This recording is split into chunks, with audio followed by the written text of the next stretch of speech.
नमस्ते, मेरा नाम सिद्धांत है, साथ में अंशुमान जी हैं। ये है अर्थात। कैसे हैं अंशुमान जी, क्या हाल चाल? जी बहुत बहुत धन्यवाद सिद्धांत। अर्थात में आपका भी स्वागत है और बाकी सारे लोगों लोगों का भी। अर्थात का ये अंक हमारे लिए इसलिए भी महत्वपूर्ण है कि अम, पिछले सप्ताह ही अर्थात को ENBA अवार्ड्स में एक रिकग्निशन मिला है। सिद्धांत विस्तार से बताएंगे उसके बारे में। हाँ, एक्सचेंज फॉर मीडिया अवार्ड्स होते हैं, इनबा अवार्ड्स उसको कहते हैं। तो उसमें अर्थात को में से हमारा और अंशुमान जी का कार्यक्रम है, उसमें वो अवार्ड हमारी टीम को मिला है। ललन टॉप को कई सारे अवार्ड मिले हैं, 8-9 अवार्ड मिले हैं, जिनमें से एक अर्थात को मिला है। अंशुमान जी, अर्थात के अवार्ड मिलने पे आपको भी बहुत सारी बधाई, सबको जी बधाई। बहुत बहुत धन्यवाद और सबसे ज्यादा बधाई उन दर्शकों को जो जिनके कारण अर्थात और हमारी इस प्रयास को जो हम प्रति सप्ताह करते हैं, इसे रिकॉग्निशन मिली है, इसे पहचान मिली है। और लोगों ने इसे डिजिटल मीडिया पर सबसे अच्छे बिजनेस प्रोग्राम्स में सबसे अच्छे बिजनेस शोज में रिकॉग्नाइज किया है। जी अंशुमान जी, आगे बढ़ते हैं। अवार्ड की बात हो गई, अपने काम पर लौटते हैं। पिछला अर्थात था जो ऑर्गेनाइज सेक्टर है, उसमें रोजगार की स्थिति पर आप लोगों ने बातचीत की थी, आपने और दर्पण ने। जी लौट के फिर न आए, उस पर जी बातचीत की थी। और उसके तमाम जो उलटबासियां है ऑर्गेनाइज सेक्टर की, उस पर बातचीत की थी।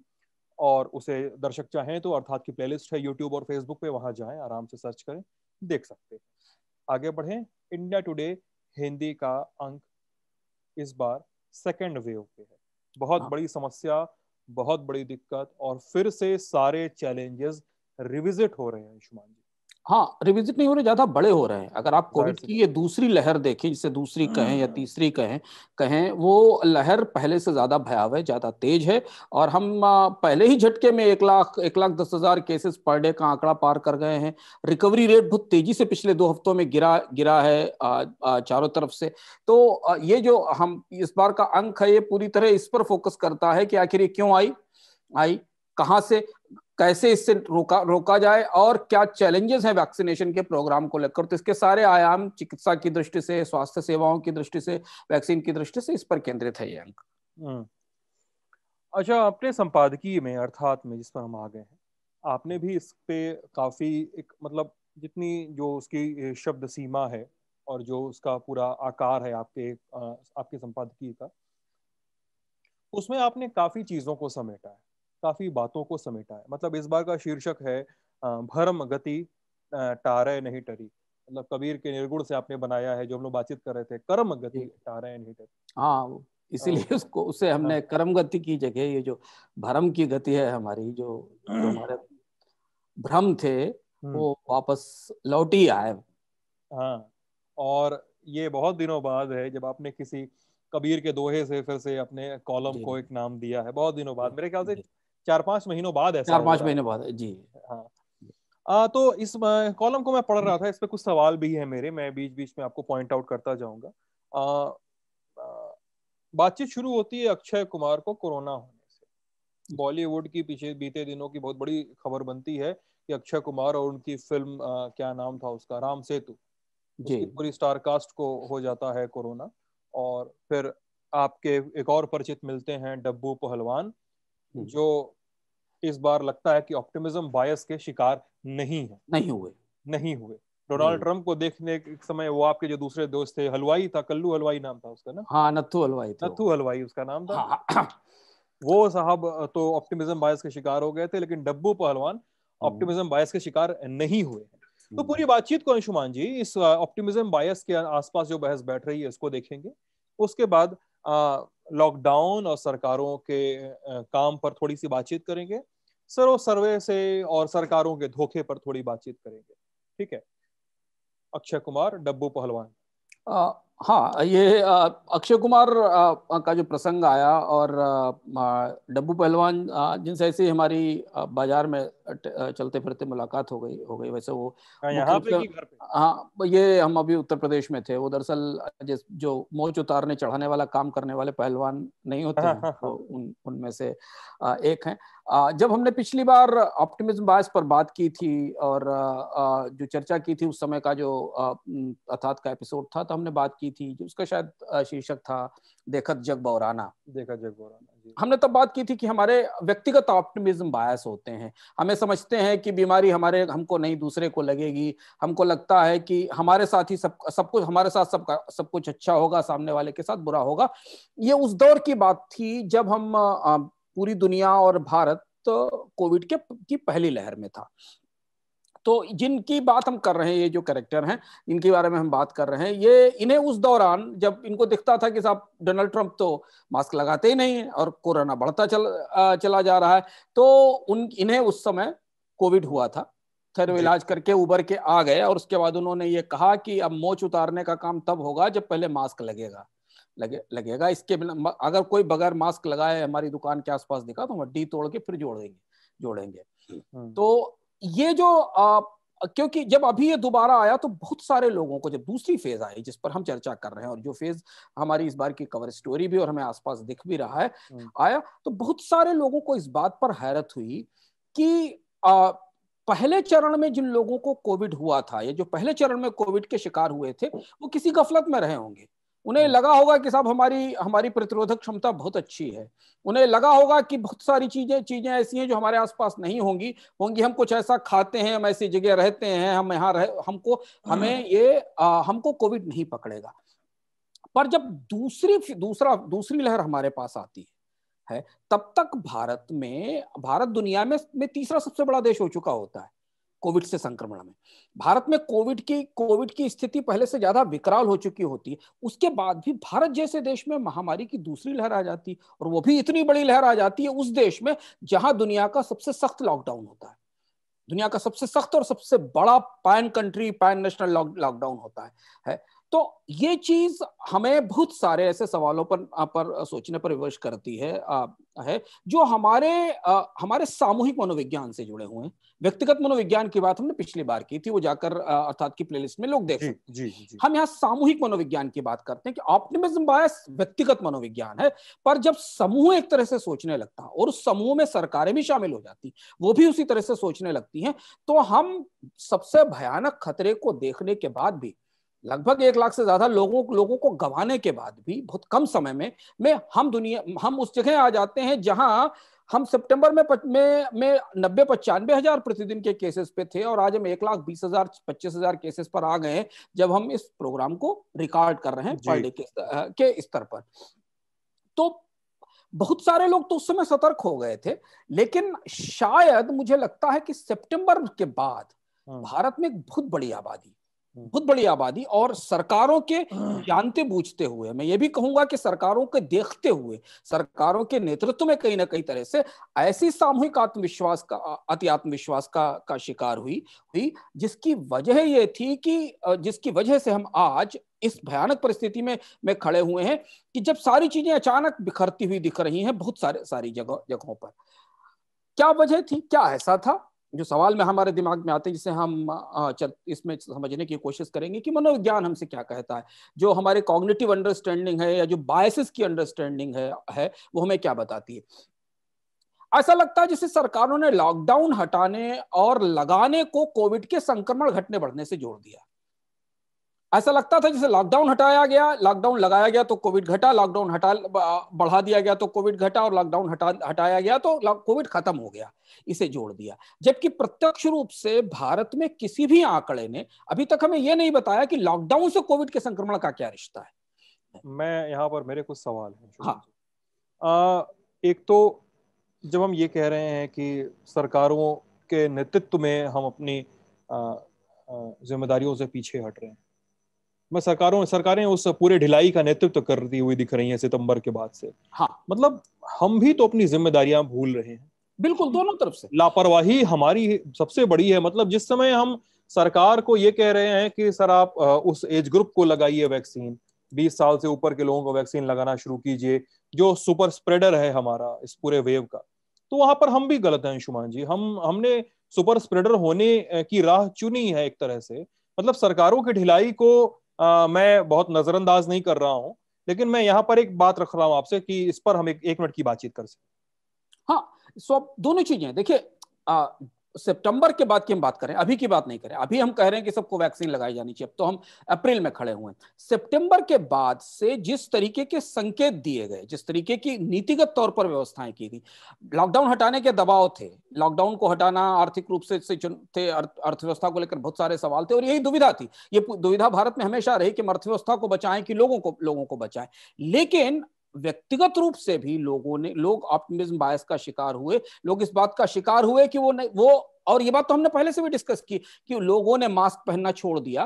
पर कहीं ना कहीं पूरे के पूरे सेटअप में, कहीं ना कहीं पूरे के सेटअप में वो लोग जो शिखर पर बैठे हुए हैं, जिन लोगों को लगातार निरंतर रूप से अपने आचरण के जरिए, अपनी व्यवस्थाओं के जरिए, मैं अपने व्यक्तिगत अनुभव से बता सकता हूं, आप अपने व्यक्तिगत अनुभव से बता सकते हैं कि सितंबर के बाद से, लॉकडाउन हटने के बाद से देश में एक तरह से इस तरह की धारणा बन गई कि सब कोविड खत्म हो गया।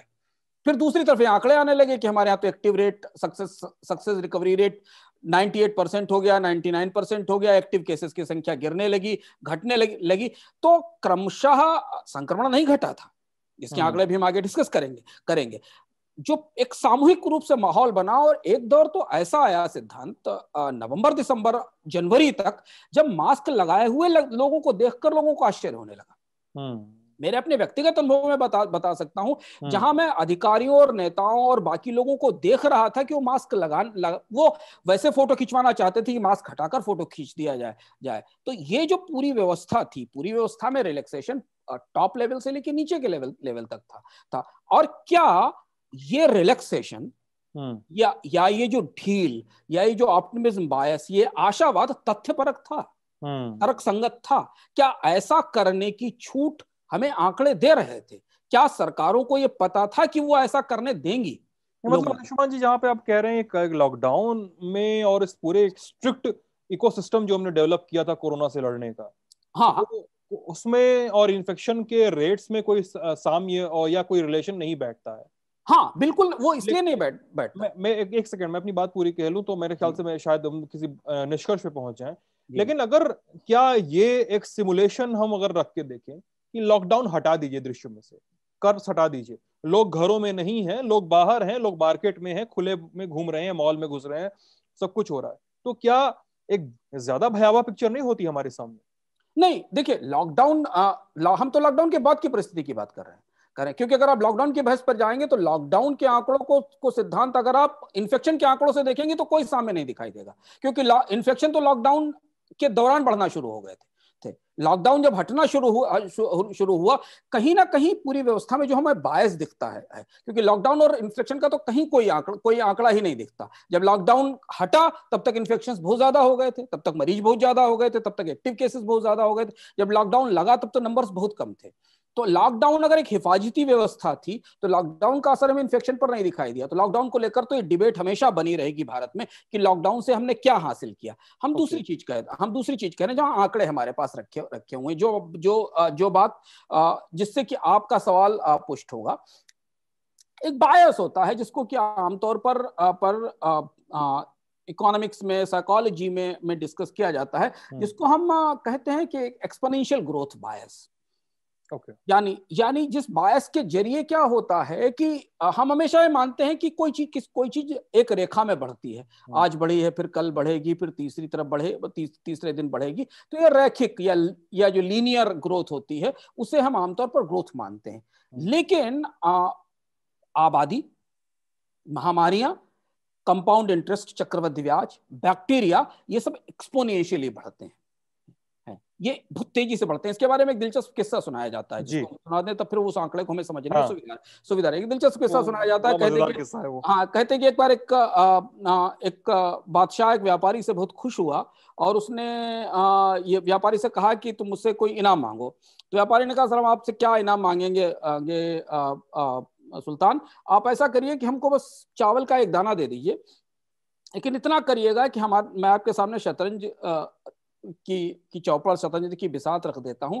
आप हर खाने में पहले खाने में अगर एक दाना रखिए तो दूसरे में 2 रखिए और तीसरे में उसका 2 गुना रखिए और फिर चौथे में उसका 2 गुना करते चले जाइए।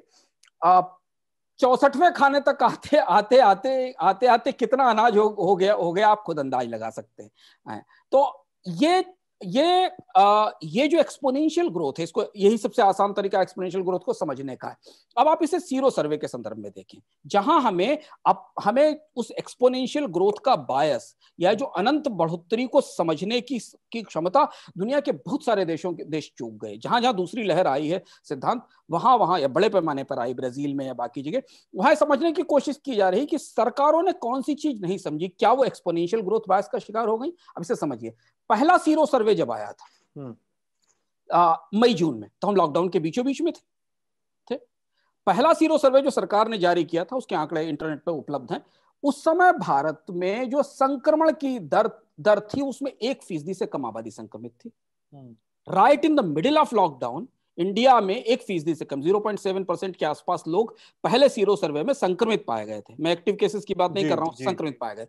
दूसरा सीरो सर्वे जब आया हमारे पास, तब हमारे पास जो आंकड़ा आया वो ये बताता था कि भारत में अगस्त में जो दूसरा सीरो सर्वे आया था, ये लॉकडाउन हटने के बाद था, जो आपके सवाल का जवाब है, जहां उपलब्ध है, वहां तक 6.6% लोगों तक संक्रमण पहुंच गया था। ये दूसरा सीरो सर्वे आया था अगस्त सितंबर में जो हुआ था जी। और तीसरा सीरो सर्वे अभी, जब पूरा हम सब कुछ चुनाव के बीच में चर्चा कर रहे थे तमिलनाडु और बंगाल और असम के चुनाव की चर्चा चल रही थी और तमाम नेता वहां रैलियां कर रहे थे, उस समय जो सीरो सर्वे आया, जो सरकार ने जारी किया, उस समय भारत की 21.7% आबादी के तक संक्रमण पहुंच गया था। यानी फैलता जा रहा था लगातार। लगभग 5% भारत की, लगभग हर 5वें भारतीय तक, 21.7%, यानी हर 5वें भारतीय तक अगर हम सारे हर 5वें भारतीय तक संक्रमण पहुंच चुका था। यानी जो संक्रमित होने वाली आबादी है, जिसे माने कि जो संक्रमण के लिए ज्यादा प्रोन है, 45 साल 50 साल से ऊपर के लोग। अब अगर आप मई से देखें, लॉकडाउन लगने, लॉकडाउन हटने से लेकर फरवरी तक देखें, और जब सेकेंड वेव हम अचानक चुनाव से बाहर निकले और हमारे सामने 1 लाख 1.5 लाख केस खड़े हुए थे, हम उन्हें सामने खड़े होकर देखें, तो यही तो वो एक्सपोनेंशियल ग्रोथ है जिसकी हम बात, यही तो अनंत बढ़ोतरी है। और इसी को देखकर दुनिया के लोगों ने समझना शुरू किया और वैज्ञानिकों ने यह समझ किया कि आखिर सरकारों से गलती क्या हुई। भारत में कोविड से के एक्टिव केसेस कम हो रहे थे, रिपोर्ट हो रहे थे कि नहीं हो रहे थे अलग बात है, एक अलग बहस का विषय है। हमें आगे कभी पता चलेगा कि सही आंकड़े रिपोर्ट किए गए कि नहीं किए गए। डेथ के केसेस ऊपर नीचे हो रहे थे, पर संक्रमण तो नहीं घट रहा था ना। सीरो सर्वे ने इस बात को प्रमाणित किया कि भारत में संक्रमण लगातार बढ़ रहा था, और अगर संक्रमण बढ़ रहा था तो उसे एक्टिव केसेस में बदलने में अस्पतालों तक पहुंचने में या वल्नरेबल सोसाइटी तक फैलने में या मौतों में बदलने में समय नहीं लगने वाला था। तो अगर आप लॉकडाउन और इन्फेक्शन को समझने की कोशिश करें, अगर लॉकडाउन और एक्टिव केस और लॉकडाउन और डेथ को देखेंगे, तो शायद हो सकता है आपको वो आंकड़े आए। फिर मैं कह रहा हूं कि आंकड़ों पर सवाल उठ सकते हैं, पर सीरो सर्वे, सरकार का सीरो सर्वे हमें बता रहा है कि हम लॉकडाउन के बीच में 1% से कम के इन्फेक्शन रेट से फरवरी में 21% इन्फेक्शन, यानी 21 गुना बढ़ोतरी। यानी हम इस समय, ये ऐसा समय है कि कोरोना की टेस्ट नहीं हो रहे थे, सीरो सर्वे में ये क्लियर हो रहा था कि साहब केसेस बढ़ रहे हैं। अब आप वही करें, या तो कोरोना की टेस्टिंग नहीं हो रही थी, या टेस्टिंग हो रही थी तो रिपोर्ट नहीं हो रही थी, या तो लोगों को टेस्ट कराने के लिए प्रेरित नहीं किया जा रहा था।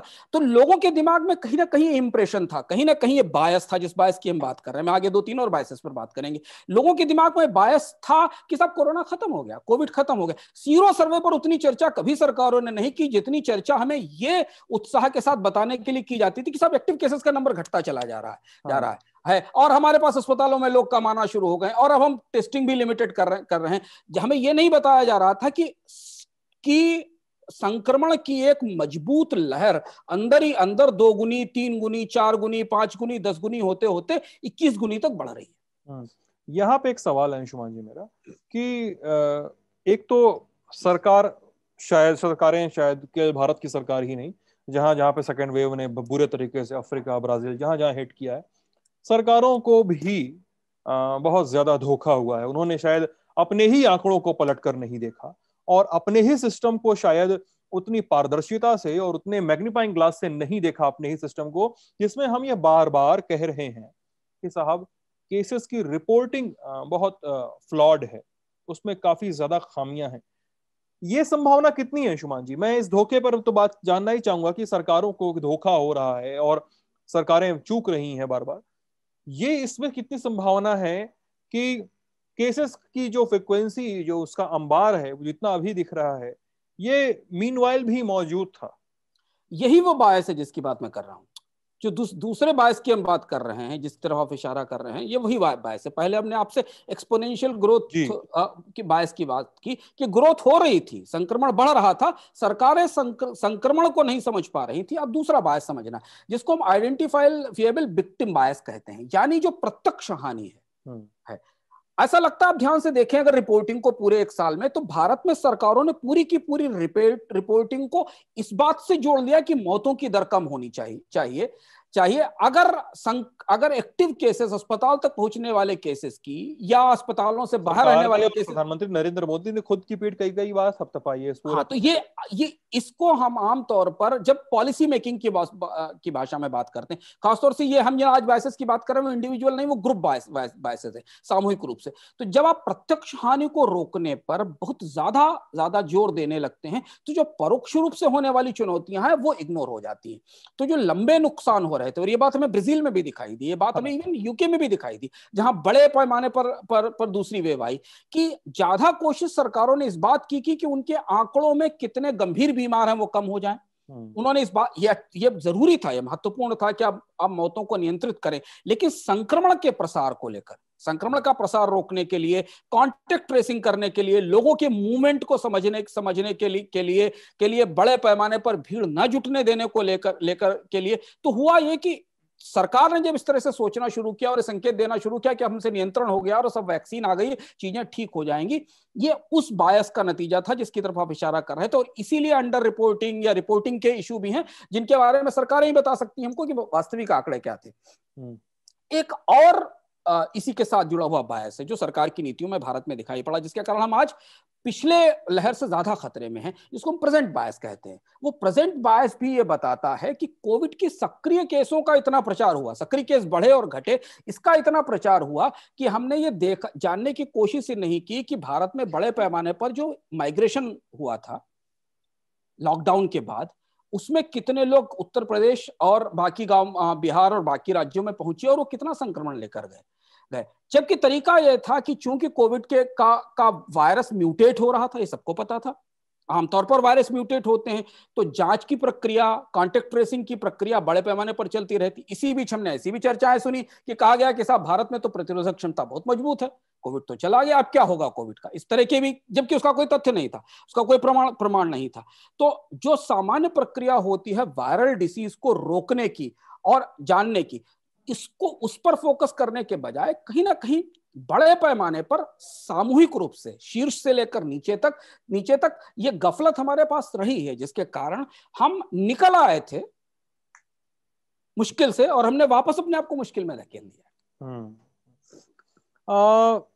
सवाल मेरा अभी अंशुमान जी है, जिस धोखे की बात आप कर रहे हैं, सरकारों को धोखा होता है जी, कैसा धोखा होता है सरकारों को? इसी को हम बैंडवैगन इफेक्ट कहते हैं Siddharth, bandwagon effect, bandwagon effect, यही वो महाभ्रम है। और आमतौर पर महामारियों में ऐसे महाभ्रम जरूर होते हैं सरकारों को महाभ्रम है कि बजाय कोविड की सफलता को संक्रमण एक्टिव केसेस की संख्या से नापने के बजाय, वो भी एक पैमाना था, महत्वपूर्ण पैमाना था, हमें आश्वस्ति देता था कि चीजें नियंत्रण में आ रही हैं संक्रमितों की आवाजाही को रोकने की बात, वैक्सीनेशन को युद्ध स्तर पर उसी ताकत से लागू करने की बात जैसे लॉकडाउन जिस पे आज हम कर रहे हैं कि अब हमने 24 घंटे के वैक्सीनेशन सेंटर खोल दिए, अब हम ये कोशिश कर रहे हैं कि नहीं हर जगह वैक्सीनेशन सेंटर चले जाएं, जबकि वैक्सीन की कैपेसिटीज हमारे पास तैयार थी। हम जनवरी से भी कर सकते थे, 24 घंटे वैक्सीनेशन करवा सकते थे, हम सारे एज ग्रुप्स के लिए दे सकते थे, क्योंकि हम दुनिया की फार्मेसी हैं, हमने दुनिया के देशों को वैक्सीन एक्सपोर्ट की है, हमारे पास वैक्सीन की कैपेसिटीज हैं। इन चीजों, ये सारी चीजें एक साथ देखिए, मनोविज्ञान, हम आपसे बताओ, हम लोग ऑप्टिमिज्म बायस पर चर्चा कर चुके हैं, मनोविज्ञान बहुत गहरा है, हमारा मन हमें बराबर धोखा देता है। अगर हमको दिखाई देता है कि बाजार में 100 लोग बगैर मास्क के घूम रहे हैं और उसमें 5 वो लोग हैं जो नेता हैं, अभिनेता हैं, शीर्ष का नेतृत्व करने वाले लोग हैं, वो रैलियों में जा रहे हैं, हमारे आसपास खड़े हुए अधिकारी या वो लोग जिन्हें असर पड़ता है, हमारे मनोविज्ञान पर, हमारे आसपास की चीजों पर हमारा उसका असर पड़ता, उसे आप नहीं रोक सकते, और वो चीजें सामने दिखाई देती हैं। ये वैसी ही बात है अंशुमान जी, माफ कीजिएगा टोकने के लिए, ये वैसी ही बात है अंशुमान जी कि जब लल्लन टॉप की टीमें बिहार गई थी तो लोग बड़ा कैजुअली बोलते थे, मतलब ये इस बात को, ये बात जितनी हास्यास्पद थी उतनी गंभीर भी है तो लोग बड़ा कैजुअली बोलते थे कि यार बिहार में कोरोना नहीं है, यार 4 लोग हंस दिए कैमरे पे लल्लन टॉप के, और आपको बड़ा अच्छा लगता था कि यार, लोगों को बड़ा अच्छा लगता था कि अरे बिहार में कोरोना नहीं है, ये है वो है, लोग हंसने लगते थे। लेकिन ये कितनी गंभीर समस्या है गांवों में, मतलब प्रधानमंत्री ने ये साफ साफ कहा है कि गांवों में पहुंचेगा तो दिक्कत होगी, और ये केस बढ़ने शुरू हो गए हैं गांवों में देश के। हाँ, वो अब और गांवों में जो कैजुअल था और सबर्ब्स में जो कैजुअलनेस थी, वो बेहद हास्यास्पद थी, बहुत लाइट थी, आप बहुत लाइट धीरे तरीके से रहते थे, लेकिन वहां पे एक बहुत बड़ी गंभीर समस्या को आप दरकिनार कर रहे थे। और हमारे पास एक ऐसा वायरस था सिद्धांत जिसके बारे में हमें बहुत कम पता है, ज्यादा कुछ पता नहीं। ये किस स्थिति में म्यूटेट होगा, किस एज ग्रुप में जाकर म्यूटेट हो जाएगा, किस मौसम ये में म्यूटेट वैक्सीन हो के जाएगा। बाद भी होगा या नहीं, हमें यह भी नहीं पता था कि वैक्सीन के बाद ये वायरस हिट करेगा कि नहीं करेगा। अब तो कर भी रहा है। वैक्सीन लगने वालों को भी हिट कर रहा है। जब हमें ये नहीं पता था तो हमने ये महाभ्रम कैसे तैयार कर दिया कि नहीं, सब लॉकडाउन खत्म हुआ, कोरोना खत्म हो गया, अब तो सब कुछ ठीक हो गया, नया साल आ गया, नई उम्मीद आ गई और कोविड कोविड चला गया और कोविड खत्म हो गया। एक चीज हमें ध्यान रखना जरूरी था, जो सरकार को लगातार कहना चाहिए था, अपने आचरण से दिखाना चाहिए था, सरकार के नेताओं को, अधिकारियों को। मैं आपको अपने जैसे मैंने कहा, मैं व्यक्तिगत अनुभव से बता सकता हूं। इस दौरान मैं बड़े अधिकारियों से मिला, इस दौरान मैं ऐसे कार्यक्रमों के आसपास समझने की मैंने कोशिश की जहां बैठे हुए अधिकारी और पुलिस प्रशासन के अधिकारी, जिनकी जिम्मेदारी थी कि लोगों को मास्क पहनाए, वो स्वयं बगैर मास्क के थे। तो मुझे याद है एक बार कि मैं कहीं आ रहा था बाइक से, चेक पोस्ट पड़ा था, पुलिस ने मास्क के लिए टोक रही थी पुलिस, उन्होंने खुद नहीं पहना हुआ था। हाँ, तो अब हुआ क्या कि कहीं ना कहीं जिस जिस हम बैंडवैगन इफेक्ट की बात करते हैं, जिस महाभ्रम की बात करते हैं, वो क्या है सिद्धांत, वो हमें दिखता है कोविड के मामले में कि कोविड से सक्रिय केसेस की संख्या कम हुई थी, मौतें कम हुई थी, इसके आंकड़े संदिग्ध हैं, हमें पता नहीं क्यों आंकड़े सही रिपोर्ट हुए थे नहीं हुए थे, लेकिन संक्रमण तो कहीं नहीं गया था, संक्रमण तो बढ़ ही रहा था कम से कम वायरस एक मौजूद था। और पहले से मौजूद था और ग्रो कर रहा था और एक्सपोनेंशियली ग्रो कर रहा था। संक्रमण के आंकड़े तो लगा, और इससे बेहतर, सरकार से बेहतर किसको पता था कि संक्रमण किस गति से बढ़ रहा है। सरकार के पास सारा डेटा था, सारे फैक्ट थे, हॉस्पिटल्स में आने वाले लोग थे उनका इलाज था, टेस्ट और सीरो सर्वे का आंकड़ा सरकार के पास मौजूद था। और महामारी जो एक्सपोनेंशियल ग्रोथ से बढ़ती है, अगर हमें माने कि सीरो सर्वे का सैंपल 21 पर टाइम्स की ग्रोथ बता रहा है मई जून से लेकर फरवरी के बीच में, जो कि एक छोटा सैंपल है, तो आप अंदाज कर सकते हैं कि कितने बड़े ऐसे लोग होंगे, जो कितना बड़ी आबादी का हिस्सा सिद्धांत ऐसा होगा जो सीरो सर्वे के दायरे से भी बाहर है। तो आप संक्रमण की तादाद, और इसलिए जब पूरी दुनिया के देशों में सितंबर में, जब दुनिया में सेकंड वेव आने की बात शुरू हो गई थी, म्यूटेट होने की बात शुरू हो गई थी, तो हम लॉकडाउन से निकलने लगे थे। और उस समय हम हमारे यहाँ बहुत सारे लोगों को एहसास हो गया था कि चलो अब तो ठीक ही हो गया, वैक्सीन आएगी तो आगे और ज्यादा ठीक हो जाएगा। चुनाव शुरू हो गए, सब कुछ सामान्य होने की बात शुरू हो गई, मेले शुरू हो गए, त्योहार आना हुए, और वो सारी पाबंदियां, वो सारा भय, वो सारे जो हमारे अंदर डर थे, चुनौती थे, उनको हमने किनारे कर दिया और एक बड़ा सामूहिक महाभ्रम, जिसको कि इंडिविजुअल ऑप्टिमिज्म बायस हम कहते हैं, वो एक मास ऑप्टिमिज्म बायस में बदल गया। और उसमें वो सारे लोग शामिल हो गए जिनसे हमें उम्मीद थी कि वो कंसिस्टेंटली हमें इस बात के लिए बताएंगे कि ऐसा नहीं होना चाहिए। यहाँ एक महत्वपूर्ण बात समझना जरूरी, जो अंत में हमारे लिए जानना जरूरी है, और भारत के दृष्टि से भी और बहुत सारे लोगों के लिए, कि जब हम मनोभ्रमों की बात करते हैं या हम बायसेस की बात करते हैं, तो उसमें कई सारे ऐसे बायस हैं जो बुरे नहीं होते, अच्छे होते हैं। और कम से कम कोविड ने हमको सिद्धांत इस बात के ये बात साबित की है हमारे सामने। एक बायस है जिसको अवेलेबिलिटी बायस कहते हैं, यानी जो हमारे सामूहिक अनुभव पर आधारित होता है। इसमें हम तजुर्बे के आधार पर आने वाले खतरे को भांप लेते हैं। अगर आंकड़े ना भी हम देखें तो अपने तजुर्बे के आधार पर हम अपने आने वाले खतरे को भांप लेते हैं और उससे बचने की कोशिश करते हैं। आज भी पहली वेव आकर इतने लोगों को मारकर चली गई, दूसरी वेव कितने लोगों को मारेगी, कितने लोगों को बीमार करेगी, इस सवाल का जवाब पूरी दुनिया समझने की कोशिश कर रही है कि ताइवान, कोरिया, ईस्ट एशिया के जो देश थे जी, जिनकी जिंदगी में भीड़ भाड़ भी है जिनका एनवायरनमेंट भी बैक्टीरिया वायरस प्रोन है, जिनकी फूड हैबिट्स, जिनकी लिविंग हैबिट्स भी ऐसी हैं, उन्होंने अपने आप को पहली वेव में भी बचा लिया, दूसरी वेव में भी बचा लिया, और आखिर वहां लॉकडाउन भी नहीं करना पड़ा। वहां ये सारी चीजें कैसे मैनेज हो गई। इसकी वजह यह है कि जब सार्स आया था पिछली बार, उससे इन देशों ने जो तजुर्बे हासिल किए थे, उन तजुर्बों का इस्तेमाल करके उन्होंने सार्स से 1000 गुना खतरनाक वायरस को, जो बहुत बहुत बड़ा और बहुत खतरनाक वायरस था, उसे रोकने के इंतजाम कर लिए। और ये बात वहां सरकार और लोग दोनों के मनों में, दोनों के दिमाग में, दोनों की सोच में गहराई तक बैठ चुकी थी कि उन्हें कैसे इस वायरस के हमले से बचना है, उन्हें क्या क्या करना है, क्या क्या नहीं करना है, क्या करणीय है, क्या अकरणीय है, इसका एहसास, इसका उनके सरकारी आचरण में भी, नीतिगत व्यवस्था में भी और व्यक्तिगत आचरण में भी गहराई से आ चुका था। और इसलिए आप देखेंगे कि यूरोप, अमेरिका, ब्राजील या भारत जैसे देश उनकी तुलना में उन देशों ने शुरुआत में भी, पहले चरण में भी, जबकि ये वहीं से आया था, ईस्ट से ही आया था, उन्होंने अपने यहाँ नुकसान को बहुत हद तक, सेहत के नुकसान को बहुत हद तक सीमित कर लिया। और आज भी देखिए, जब हम इस समय बुरी तरह स्ट्रगल कर रहे हैं दूसरी वेव से, जो पहली वेव से ज्यादा बड़ी है, तब भी वो उन्होंने अपने आप को सिक्योर और बचा कर रखा हुआ है। भारत में जहां हमने 1 साल के भीतर करीब करीब 1.5 लाख से ऊपर लोगों को खोया, 1.5 लाख से ऊपर लोगों की मौत हुई खोया, उसके बाद भी हमारे यहाँ लोग और पूरी व्यवस्था मिलकर फिर वापस वहीं ले आई हमको, जहां में 1 लाख, सवा लाख पर डे के इन्फेक्शन पर लौट आए। वो यहां फिर हमको ये समझ में आता है ना कि कहीं ना कहीं कुछ ना कुछ ऐसा है जो पूरी व्यवस्था में, हमारी अपनी सोच में हमारे अपने मनोविज्ञान में, व्यक्तिगत मनोविज्ञान में और सामूहिक मनोविज्ञान में ऐसा है जो हमें बार बार छलता रहता है, बार बार हमें भ्रम में डालता रहता, और वो भ्रम नहीं कटता। और अब जब परिस्थिति में जिस परिस्थिति में हम खड़े हुए हैं, यहाँ वैक्सीन का प्रोटेक्शन पहुंचने तक लोगों काफी समय लगेगा और वैक्सीन 1 डोज की नहीं, 2 डोज, और अगर 2 डोज देने में, अभी हम जहां खड़े हुए जिस वैक्सीन की स्पीड से, उसमें तो एक ही डोज की स्थिति बन रही है। और इस समय वैक्सीन शॉर्टेज की खबरें आने लगी ऑलरेडी, और वैक्सीन शॉर्टेज की खबरें आने लगी। तो शायद कहीं ना कहीं हमें लग रहा है कि जितनी सक्रियता,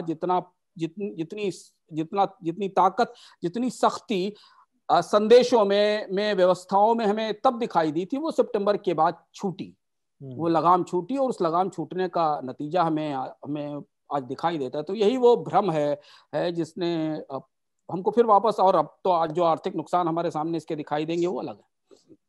हाँ, मतलब हमारी और हम लोगों की मूर्खताएं जो हैं, हम लोगों की लापरवाहियां जो हैं, वो तो है ही हैं। सरकार ने और प्रतिनिधियों ने काफी ज्यादा नॉर्मलाइज करके चीजों को पेश किया हमारे। और खासतौर से मुझे आश्चर्य इस बात पर हुआ दूसरी वेव पर। देखिए, पहली वेव दुनिया से आई थी, दूसरी वेव हमारे यहाँ जब आई तो हमें सबसे ज्यादा आश्चर्य सिद्धांत व्यक्तिगत रूप से इस बात पर हुआ कि मैं बहुत सारे आंकड़ों को लगातार देख रहा हूं, आप भी देख रहे हैं, कि आंकड़ों पर और तथ्यों पर बैठी हुई सरकारें भी भ्रम में हो सकती हैं। जिनके पास आंकड़े हैं, जिनके पास तथ्य हैं, जिनके पास हर तरीके का क्रॉस सेक्शन डेटा अवेलेबल है, किस एज ग्रुप में हुआ, किस ज्योग्राफी में हुआ, उसको क्या बीमारी थी, कौन सी कोमॉर्बिडिटी थी, मतलब जितना भी डेटा हमें कोविड के फैलने के बारे में चाहिए होता है, ये समझने के लिए कि उसका अगला चरण क्या होने वाला है, उसका फेज क्या होने वाला, और जितनी रिसर्च चाहिए होती, वो सब कुछ सरकार लिए बैठी थी। पहली वेव दुनिया ने हमारे ऊपर थोपी, हम मान सकते हैं। पहली वेव में हम उसी जहाज में सवार थे जिस जहाज में सारे लोग सवार थे, और वहां से वायरस आया था। पर दूसरी वेव हमारे पास कैसे आई, और वो इतनी बड़ी वेव कैसे आई, और नए वेरिएंट्स के साथ इतना आई, और हम उसे रोक नहीं पाए, समझ नहीं पाए, ये कहीं ना कहीं सवाल पूछना हमारा हक बनता है। यहाँ पर मैं ये कहना चाहता हूँ कि व्यूअर्स से कहना चाहता हूँ, सबसे कहना चाहता हूँ कि ध्यान दीजिए और याद कीजिए, आपने आखिरी बार आरोग्य सेतु ऐप का नाम कब सुना था? मतलब मैं ये आरोग्य सेतु ऐप का प्रचार नहीं कर रहा हूँ, लेकिन वैक्सीन के लिए कोविन ऐप आते ही आरोग्य सेतु का नाम लगभग सुनाई देना बंद हो गया, जो सरकार के लिए कोरोना रोकने का एक टूल था। अब वो कोविन आ गया, लोगों को लगा कि ये this is the escape route from mask, sanitisation and social distancing. लोगों को ऐसा लगने लगा। लोगों को आपने आखिरी बार कॉन्टेक्ट ट्रेसिंग नाम कब सुना? आपने दुकानों के बाहर सफेद छल्ले कब बने देखे आखिरी बार? अब बनते दिख रहे होंगे दुकानों के बाहर सफेद छल्ले, जिसमें आपको खड़ा होना पड़ता था, आपके 2 फुट दूर 3 फुट दूर दूसरा आदमी खड़ा होता था। दुकानदार को या अपने ग्राहक को अपने को मास्क पहने कब देखा? मतलब ये चीजें एकदम नॉर्मलाइज हो गई थी, और समय है कि फिर से नोटिस करिए इन चीजों को, और नहीं नोटिस कर रहे हैं तो इसको पुट आउट कीजिए सामने, अथॉरिटीज के सामने, प्रतिनिधियों के सामने, अपने समाज में आसपास इसको साफ साफ रखिए। और खुद से पूछिए, आसपास वालों से पूछिए, उन लोगों से पूछिए जिनसे आप मिलते हैं, चाहे वो किसी भी पद पर बैठे हों, चाहे उनका कोई भी स्तर हो, चाहे वो कितने भी बड़े नेता हों, अधिकारी हों, अभिनेता हों, किसी पर बैठ, अगर वो कोविड अप्रोप्रिएट बिहेवियर नहीं कर रहे हैं, जिसकी बात हम पहले कर रहे थे, अगर हम नहीं पूछ सकते हैं उनसे, क्योंकि ये मत समझिए कि आपको कोरोना हो सकता है, उनको कोरोना हो सकता है, नहीं हो सकता, उनके इस बिहेवियर से कितने लोग वैसा बिहेवियर ना करने के लिए प्रेरित होते हैं, ये समझना जरूरी है। तो जैसे आप कोविड अप्रोप्रिएट बिहेवियर की बात हम आज कर रहे हैं कि अब अच्छा हमें, अरे ये तो है, उससे बार बार पूछिए, उन पर जरूर सवाल उठाइए जो आप, जिनसे आपको लगता है कि जिन्होंने इस स्लैकनेस को, इस रिलैक्सेशन को बढ़ाने में प्रत्यक्ष परोक्ष रूप से प्रेरित किया। और आप स्वयं तो ध्यान दीजिए ही इस बात के ऊपर कि वैक्सीन लगने के बाद भी कोई गारंटी नहीं है, उसके बाद भी कोई गारंटी नहीं, अगले म्यूटेंट वायरस आएंगे, अगले वायरस आएंगे, वो म्यूटेट होंगे, उनका क्या होगा हमें जानकारी नहीं है अभी इस बात में। हाँ, शुभान जी, पिछले एपिसोड पे सवाल है, वो सवाल, उस सवाल पर हम बातचीत कर लेते हैं। मैं एक मिनट वो सवाल खोल लूँ। हाँ, तुषार खन्ना का सवाल है, कह रहे हैं कि माय क्वेश्चन इज कि सरकार, हाउ इज गवर्नमेंट्स आत्मनिर्भर भारत इज डिफरेंट फ्रॉम 70 के दशक के लाइसेंस राज और सेल्फ सफिशिएंसी से कैसे डिफरेंट है आत्मनिर्भर भारत कैंपेन जो है? Are we in longer term moving towards 1991 debacle as a result of the same? Tushar का क्वेश्चन काफी वैलिड है सिद्धांत, और ये बहस, दुविधा काफी हद तक शुरू हो चुकी है कि what are we going to achieve through import substitution, why these sectors are getting targeted, how this whole strategy is getting implemented, are we going to be a closed economy again, are we really looking to create capacities domestically to make India part of the global supply chains? उम्मीद है जल्दी ही हम अर्थात के एक episode में इस पर विस्तार से बात करेंगे और हमें समझने की कोशिश करेंगे कि ये जो पूरा पीएलआई की पॉलिसी है, ये बहुत बड़ा शिफ्ट है। अब 13-14 सेक्टर्स पीएलआई में डाल दिए गए हैं और ऐसा सरकार क्यों कर रही है, और इसमें क्या सवाल है, क्या हासिल हो सकता है तो क्या नहीं होगा। लेकिन अभी पीएलआई की पॉलिसी आई है, 1 साल हुआ है, हमें कुछ एक क्षेत्रों, केवल 1-2 मोबाइल इलेक्ट्रॉनिक्स को छोड़कर बाकी जगह भी इसका असर और प्रभाव देखना है। पर ये जो आत्मनिर्भर भारत का कैंपेन, जो पूरी तरह मैन्युफैक्चरिंग, पूरी तरह सेक्टर की जो नई पॉलिसी है, जिसमें कि प्रोडक्शन लिंक्ड इंसेंटिव उसका बेस बन गए हैं, इस पर हम विस्तार से बात करेंगे, तब सिद्धांत कई सारे आयाम इसके स्पष्ट हो पाएंगे। बधाई भाई तुषार, आपके तो सवाल पे तो पूरा एपिसोड ही होने जा रहा है अर्थात का। एकलव्य डोभाल का सवाल, बहुत सवाल पूछते हैं एकलव्य, शुक्रिया सवाल पूछने के लिए। अंशुमान जी नमस्ते। Recently there has been a talk about evaluating GDP quarter on quarter versus year on year, मतलब क्यूओक्यू से वाईओवाई से क्यूओक्यू में शिफ्ट करना चाह रहे हैं। While India currently uses the YOY format, would shifting to QOQ basis make any difference if the macroeconomic parameters remain in the same situation as today? This is an ongoing debate whether you should compare quarter on quarter basis or on year basis. There are 2 aspects to it, Eklavya and सिद्धांत जी। एक वजह ये कि आपको अगर आपको long term planning करनी है, because most of the companies, most of the investors and specially the people like us who are looking closely to the economy, who are looking for the jobs, for the change, they always look for an year on year basis, while marketing perspective, revenue perspective, government के अपने कमाई के perspective से आप year on year basis देखते हैं। और इसलिए Bharat year on year basis भी करता है और क्यू ऑन क्यू करता है, पूरी दुनिया भी करती है। हालांकि क्यू ऑन क्यू का जो आंकड़ा है वो थोड़ा प्रोविजनल होता है, क्योंकि आपके पास तुरंत तिमाही में सारे आंकड़े नहीं आ पाते हैं। आंकड़ों की रिपोर्टिंग में लेट होता है, तो उसके बाद जब साल के अंत में आप एक क्वार्टर के आंकड़े दूसरे क्वार्टर में रिवाइज होते हैं, फिर दूसरे क्वार्टर के तीसरे क्वार्टर में रिवाइज होते हैं, और साल के अंत में जाकर आप उसे एसेस करके के रिवाइज करते हैं। इसलिए भारत में जीडीपी के जो क्वार्टरली एस्टिमेट हैं वो भी रिवाइज होते हैं और एनुअल एस्टिमेट भी रिवाइज होते हैं। महत्वपूर्ण बात मुझे लगता ये नहीं है, महत्वपूर्ण बात सिद्धांत मुझे लगता है ये कि जिसपे शायद एकलव्य बाकी लोग समझने की कोशिश करेंगे कि जीडीपी आप चाहे क्वार्टर ऑन क्वार्टर बेसिस पर नापें या ईयर ऑन ईयर बेसिस पर नापें, इंपॉर्टेंट ये है कि आप प्रोडक्शन साइड के साथ इनकम साइड से भी जीडीपी को नापना शुरू करें।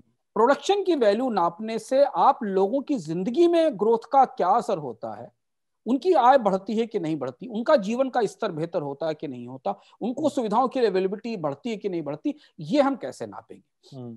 और इसलिए पूरी दुनिया में जो जीडीपी की नई डिबेट है, जिस पर हमने एक एपिसोड में डिटेल में चर्चा भी की थी, वो ये है कि प्रोडक्शन साइड से जब भी हम जीडीपी एस्टिमेट करते हैं तो वो दरअसल सरकार का एस्टिमेट है, क्योंकि प्रोडक्शन के जरिए सरकार टैक्स का एस्टिमेट लगाती है। इसलिए जो नया फॉर्मूला आया जीडीपी का जो हमने देखा, उसमें क्या था, उसमें टैक्स को भी जोड़ा गया था। लेकिन जब आप इनकम के साइड से एस्टिमेट करते हैं तो आपको दिखता है कि जो प्रॉफिट बढ़े हैं, जो टैक्स बढ़ा है, जो प्रोडक्शन बढ़ा है, क्या वो लोगों की इनकम में ट्रांसलेट हुआ और वो इनकम नीचे तक डिस्ट्रीब्यूट हुई कि नहीं हुई है। फिलहाल अभी मंदी है, इसलिए लोगों को क्यू ऑन क्यू ज्यादा बेहतर दिखता है, क्योंकि हम कंट्रैक्शन में था। पिछली तिमाही में, पिछले महीने हमारी 100 गाड़ियां बिकी थी, इस महीने हमारी 110 बिक गई। लेकिन कंपनियां के महीने भर के लिए, 3 महीने के लिए तो फैक्ट्री नहीं लगा रही है, तो पूरे साल का प्रोडक्शन, उनकी लंबी कैपेसिटीज और उनके लॉन्ग टर्म प्लान है। बैंक उनको एनुअल ग्रोथ पर फिनांस करते हैं, उनकी 5 साल 10 साल के प्लान के ऊपर उनको लोन मिलते हैं। तो लॉन्ग टर्म प्रोजेक्शंस या लॉन्ग टर्म जीडीपी का मेजरमेंट भी उतना ही इंपॉर्टेंट है जितना क्वार्टरली बेसिस पर। तो बातचीत के आखिरी हिस्से में आते हैं। ये है, यहाँ पर हम लोग बातचीत करते हैं कि क्या लिखा पढ़ा गया। पहले अंशुमान जी बताएंगे। अंशुमान जी। पैंडेमिक्स की हिस्ट्री पर मैं कुछ पढ़ने की कोशिश कर रहा था दोबारा फिर से। हालांकि एक राउंड हमने पढ़ाई मई जून में की थी, लेकिन कुछ नए रिसर्च पैंडेमिक्स पर अलग अलग आए।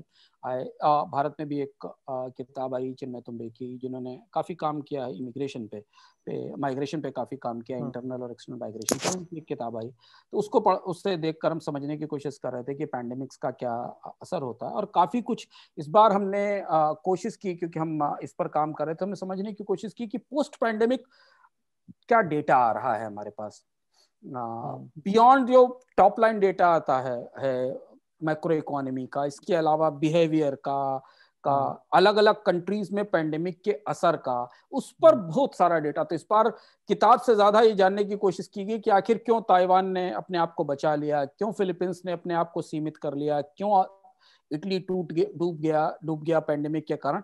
हमने इसे समझने की कोशिश की। तो इस बार की पढ़ाई, इस हफ्ते की पढ़ाई एक किताब तक सीमित रही। ज्यादा पढ़ाई इस बार जो है वो वेरियस जो नए रिसर्च आए। और दिलचस्प बात है जिसके बारे में हमने आज के अर्थात में बात की है कि एक नया रिसर्च पेंसिल्वेनिया यूनिवर्सिटी से आया, जिसको हमने आज रेफर किया है इसमें वो रिसर्च सरकारों की क्या गलतियां रही हैं। अलग अलग देशों ने अलग अलग तरीके से कैसे इस पैंडेमिक से निपटने की कोशिश की, उस पर बहुत सारे नए रिसर्च आए हैं जो ओपन सोर्स में अवेलेबल हैं। मतलब कुछ तो ऐसे हैं जिनमें हम सब्सक्राइब करते हैं तो उनको मिल जाते हैं, लेकिन ओपन सोर्स में अवेलेबल है। इस बार उनकी पढ़ाई हमने ज्यादा करने की कोशिश की। अच्छा, देखना ताकना क्या हो सका? देखने के लिए कुछ चीजें शॉर्टलिस्ट की, पर इस बार देख नहीं पाए, क्योंकि एक तो यात्राएं काफी ज्यादा थी और काफी लेट तक एफर्ट्स चल रहे थे। पर कुछ चीजें छोटी छोटी अलग अलग तरह से देखने की कोशिश की, पर इस बार बहुत ज्यादा नहीं हुआ। पर कुछ नई चीजें आ रही हैं जिनको हमने लिस्ट करने की कोशिश की। शायद एक चार्ल्स शोभराज पे बीबीसी और नेटफ्लिक्स की कोई सीरीज आ रही है जिसके बारे में उसे किसी ने जिक्र किया है। आ चुकी है, वो आ गई है। मैंने होम पेज पे रिकमेंडेशन में देखा था, शॉर्टलिस्ट किया। हाँ, तो वो मुझे लगता है कि हम देखने की कोशिश करेंगे। हाँ, सुहास मुंशी एक पत्रकार हैं, फ्रीलांस जर्नलिस्ट हैं अब शायद, तो परिचित भी हैं मेरे। तो उनका एक ट्रैवल लॉग आया, the world below zero Fahrenheit. वो कश्मीर पे लिखा उनका ट्रैवल लॉग है, this world below zero Fahrenheit. Kashmir वो गए थे और जब 370 एब्रोगेट हुआ था उस समय वो वहीं थे। और तो जम्मू और कश्मीर और उसके कई इलाकों में घूमे फिरे, पॉलिटिक्स और लोगों से बातचीत को उसमें शामिल किया उन्होंने। तो मैंने पढ़ना शुरू किया है भी उस किताब को। अच्छा। हाँ, उसको वो किताब थोड़ी सी जरूरी है, थोड़ी बहस तलब किताब लग रही है, वो है। और नेटफ्लिक्स पर तो वही मैंने शुभराज वाली जो सीरीज है उसको शॉर्टलिस्ट किया है, उसको देखा जाएगा इस वीकेंड अगर मौका लगा तो। यूट्यूब पर फिल्में मैंने देखी, मतलब पेन मूवीज करके जो प्रोडक्शन हाउस है, उनके चैनल पे कई सारी मूवीज आपको फ्रीली अवेलेबल रहती हैं। तो मैंने पुरानी फिल्म उठाई, मतलब किंचित पुरानी अगर कहें तो, वो अंकुर अरोड़ा मर्डर केस। अच्छा। हाँ, वो अच्छी मूवी लगी मुझे, मतलब वो काफी अनसुनी फिल्म है लेकिन अच्छी मूवी है, यूट्यूब पर मुफ्त में देखी जा सकती है वो। एक बच्चा है, अस्पताल में जाता है और अस्पताल की लापरवाहियों के कारण उसकी मृत्यु हो जाती है, और उसका अपेंडिक्स का ऑपरेशन होता है जिस वजह से उसकी मौत हो जाती है। और डॉक्टर उसे कवरअप में लगते हैं, और कवरअप के बाद उसको उसके ही वहीं पे काम करने वाले एक डॉक्टर ने एक्सपोज करता ने वहाँ काम करने डॉक्टर ने सब कुछ एक्सपोज करने का काम करता है वो डॉक्टर वहाँ। और धीरे धीरे सारा केस कोर्ट में चला जाता है। काफी साइंटिफिकली और तरीके से बनाई गई फिल्म है, जरूर देखना चाहिए। के मेनन ने उसमें काम किया है। तो ये अर्थात था, कैसा लगा आपको जरूर बताइएगा हमें वीडियो के कमेंट सेक्शन में। सवाल पूछिएगा, सुझाव दीजिएगा, सब कुछ सुनेंगे। मैं हूँ, साथ में है अंशुमान जी। संडे तो बीत गया, कल मिलेंगे खर्चा पानी में। बहुत बहुत शुक्रिया। धन्यवाद।